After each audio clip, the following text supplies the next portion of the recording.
Josephine Baker was a woman of many talents. She was a singer, she danced, an actress, and an advocate for racial injustice.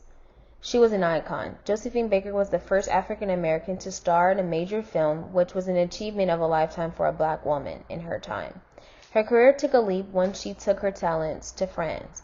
Because of the segregation laws in the United States, Josephine's career was not as successful, whereas in France it was. She didn't just pave a way for herself through entertainment. Josephine was an active in the civil rights movement. She contested segregation and would not perform in venues that did not allow racial oppression and the act of being treated unequal. She held herself accountable. She knew that her role in civil rights would one day open the doors for the next generation. Born Frida Josephine McDonald on June 3, 1906 in St. Louis, Missouri. Josephine's mother, Carrie McDonald, was a washerwoman, and her father, Eddie Carson, was a vaudeville drummer. Eddie abandoned Carrie and Josephine shortly after she was born. Carrie remarried and later had more children.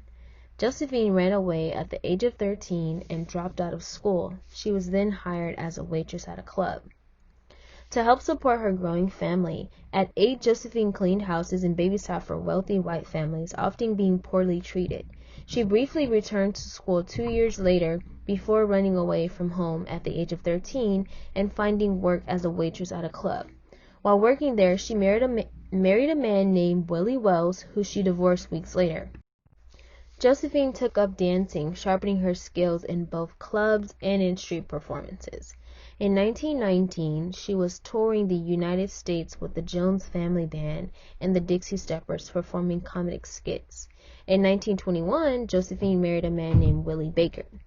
In 1923, Baker landed a role in the musical Shuffle Along as a member of the chorus, and the comic touch that she brought to the part that made her popular.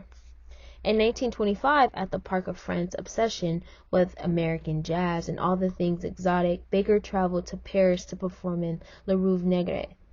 Baker made an immediate impression on French audiences with her dance partner Joe Alex when she only wore a feather skirt.